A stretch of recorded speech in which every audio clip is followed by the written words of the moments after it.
Hello again and welcome to Money Matters. Tonight, a mixture of solid manufacturing with a hint of high tech. Two analysts join us with a couple of stock picks they think will enhance your portfolio. One is returning after both of his picks met their target prices last time. He'll take on a new challenger in tonight's head-to-head.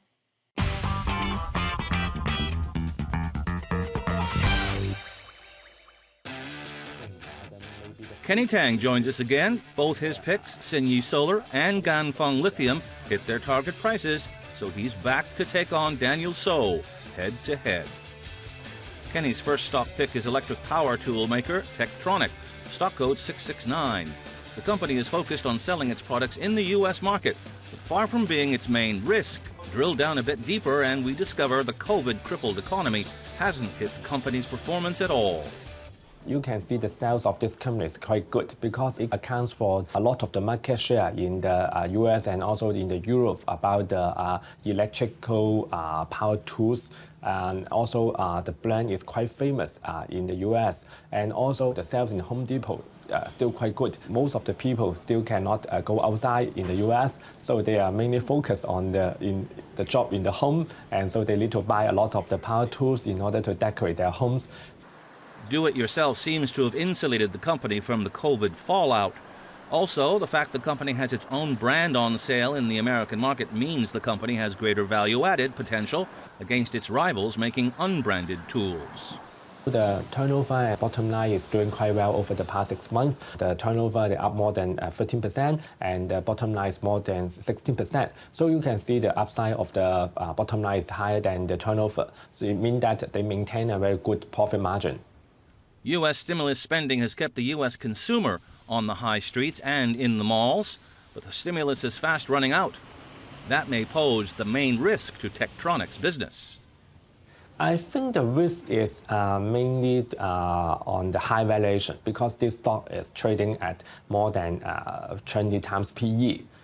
So if the sales is not good as market expect, then maybe there's some retreat from the share price. And also the economy in the U.S. is also the major issue. But I think after the presidential election in the U.S., maybe they will focus to stimulate the economy. Kenny sets a target price of $120 and a stop loss of $95. Kenny's second choice is the maker of affordable Apple lookalike smartphones, Xiaomi, stock code 1810. The company is currently riding high on the local exchange on very strong sales in the third quarter by moving up the value chain. You can see the sales of the Xiaomi up more than 40% in the third quarter, which is quite good when compared to the Huawei down 20%. And also you can see the Xiaomi now is the number 3 handset supplier in the global market, which overtook the Apple status. The higher to middle end of the products now account for most of the portion of the products. Because in the past, the Xiaomi is mainly focused on the lower end products. So its gross profit margin is quite low, it's less than 5%. But nowadays, they can change their image and their product quality. The company is now focused on adding a 5G phone product and cloud services to its plethora of internet-connected electronic and household products.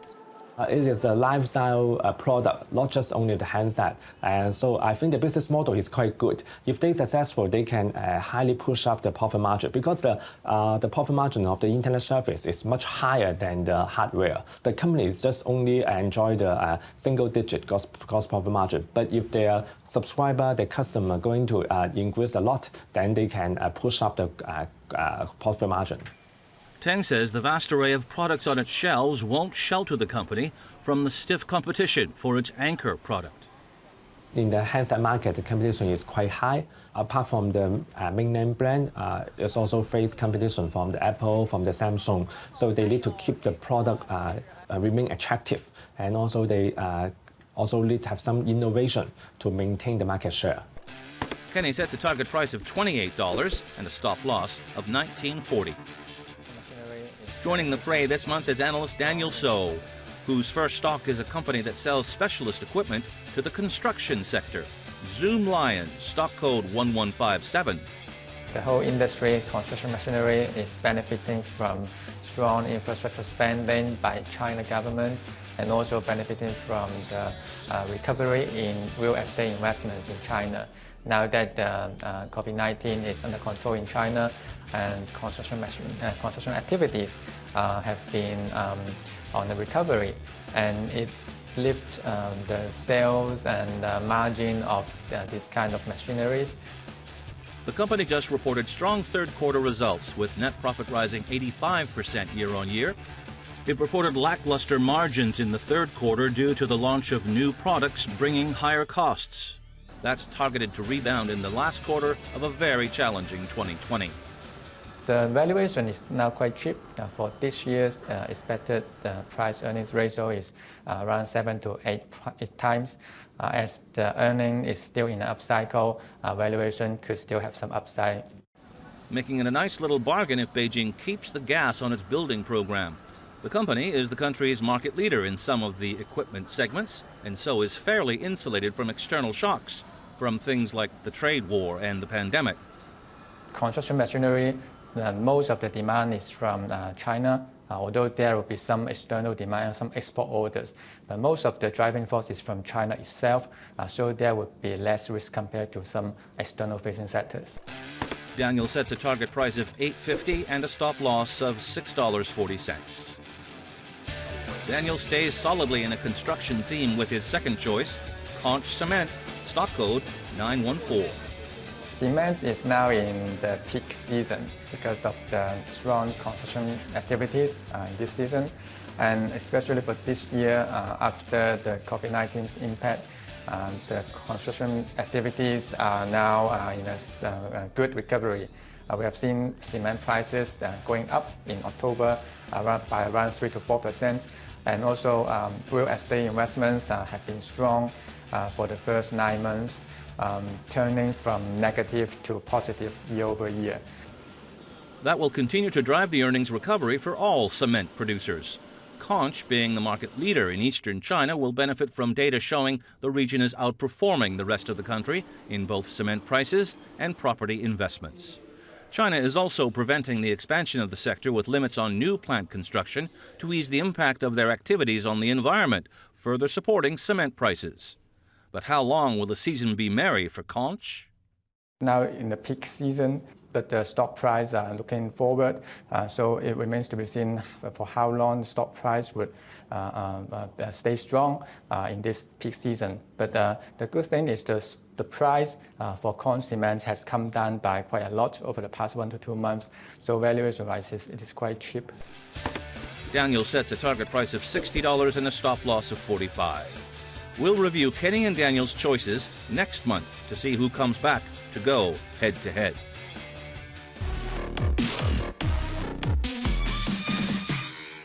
Huge potential. China's bank regulator wagged its finger in Alibaba billionaire Jack Ma's face, costing him nearly $40 billion. The Shanghai Stock Exchange had stopped the Ant dual listing that would have seen shares listed in Hong Kong and in Shanghai.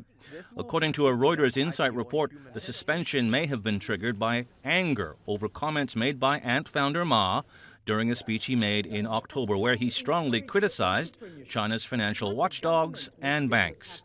The regulator was quoted as saying, "The decision is all based on comprehensive considerations about effectively safeguarding the interests of financial consumers and investors and maintaining stable, healthy market development in the long term." The Alibaba Group reacted, saying the company would proactively support its sister company to adapt and embrace the evolving regulatory framework. The 40 casinos of Macau have reason to, well, if not smile, then a good smirk would do, after reportedly seeing gaming revenue rise to higher levels than at the peak of the pandemic. The Enclave's casinos posted a combined $750 million in the first 26 days of October, or $29 million a day, up from a mere $9 million in September. A nice blip on the recovery radar, but still 73% off the pace set a year ago. Guangdong visitations have reportedly jumped, and non-Guangdong over-the-counter visa approvals in Fujian, Hunan, and Jiangsu increased. Analysts say November and December would see the year-on-year declines shrink further. HSBC has hinted strongly it will try and pay a full-year dividend as losses from the pandemic begin to ease, after losses in its third quarter beat estimates.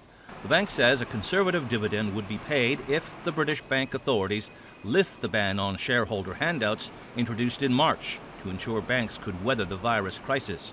The lender says the size of the payout would not be just a token amount. The American job market is clawing its way back, steadily if slowly, from the devastation inflicted by the coronavirus-caused recession. What no one knows is just how long it might take for the workers to bounce back. In October, the government says employers added 638,000 jobs. It was a solid gain, more than economists had expected. And it was even stronger than the headline number suggested. Yet even with last month's hiring, the economy has regained barely 12 million of the 22 million jobs it lost in March and April, when the virus paralyzed much of the economy. Hong Kong will report its latest jobless figure on the 17th of November, expected to be one of the worst ever.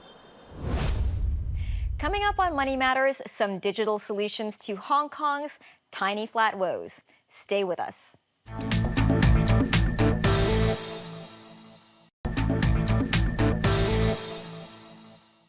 Welcome back to Money Matters. Hong Kong developers are building ever smaller flats. Some nano-sized units are under 215 square feet. Homeowners are forced to squeeze in furniture, houseware, and other essentials. Maintaining good hygiene in a small space can also be hard. Alice Khan reports that some companies have come up with digital solutions to these issues. Stephen Lam is the founder of a tech company that also sells art. British artist Gustave Szabo collaborates with Stephen. What I get recognized for is the portraits of women's faces, but they always have a background of stencils, of iconic Hong Kong elements, collaged together to create a really colorful, bright sort of portraits. But like I say, I have several styles I work with. Stephen then integrates the paintings with his digital technology. Painting itself and also a speaker. This is your painting, but inside is a speaker. First, you turn on your Bluetooth device, then you just turn on the speaker. You want to try some music? Yes, I like classical music. Alex, you see, you are in a concert hall. Stephen and his team started to produce the artwork sound systems last year. He says by combining home decor with digital technology, homeowners save space. Most of the house, even smaller or bigger, they will have their painting, or you want a speaker to enjoy your music. You need to have not only one speaker, you may need 2 or 3 or 4 speakers. That occupy quite a lot of the space.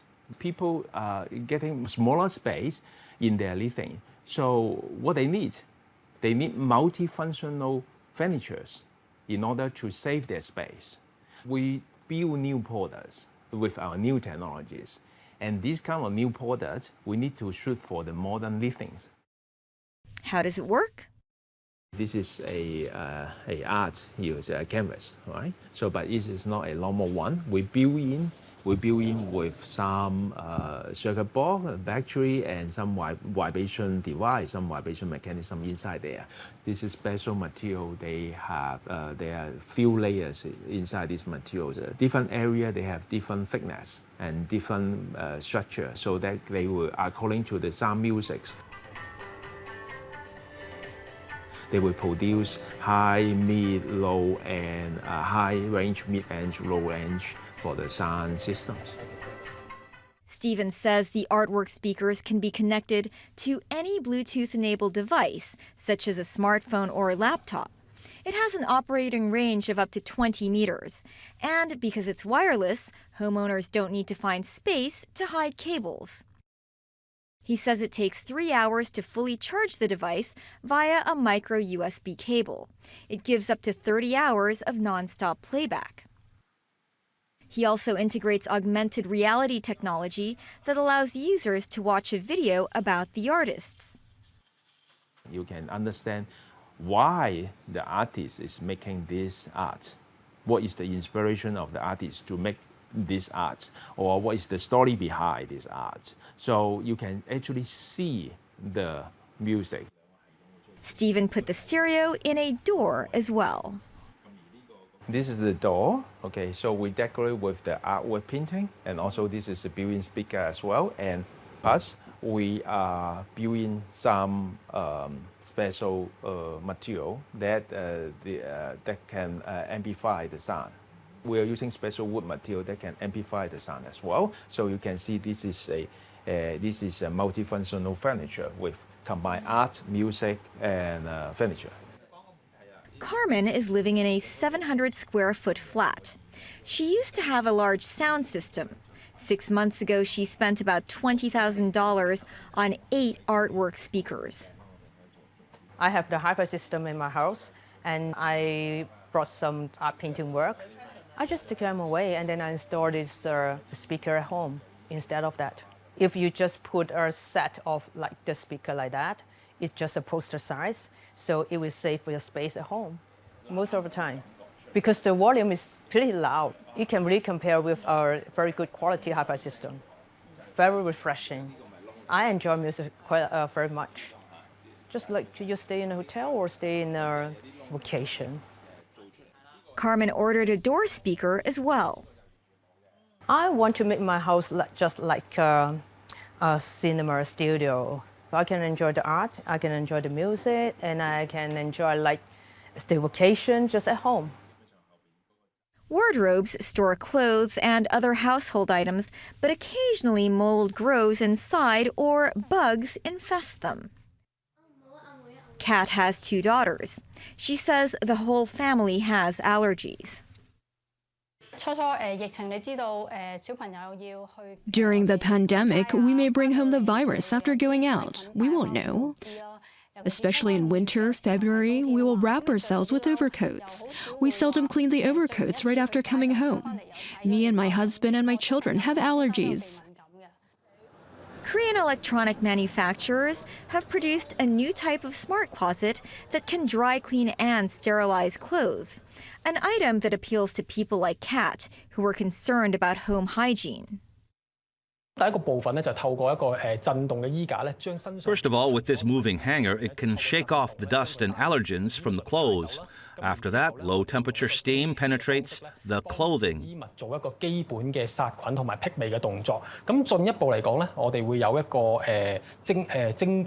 After that, low-temperature steam penetrates the clothing. It can sterilize and deodorize all the clothing.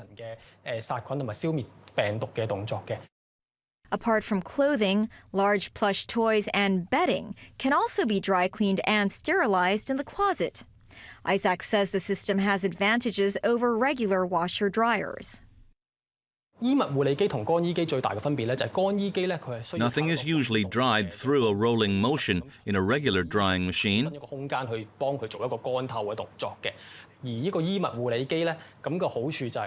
The advantage of this closet is that it dries gently.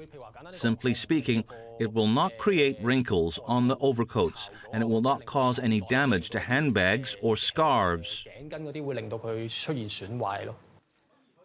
Isaac claims the product can kill bacteria, viruses, and allergens. Our closets are certified by international associations. We ask third parties, including some international laboratories, university labs, and medical institutions, to do tests for us. All the results showed the closet can eliminate 99.9% of viruses, allergens, and bacteria. The closet can be connected to Wi-Fi, so users can download an app to upgrade its functions. Also, we developed a mobile app. Users can download an app to sterilize specific fabrics.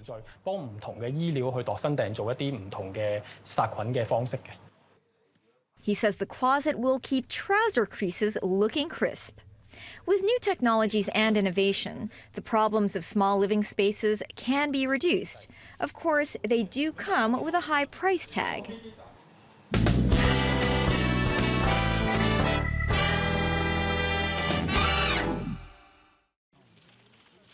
Uzbekistan is famous for its melons, all 160 varieties. The pickers, seen here playing the national sport,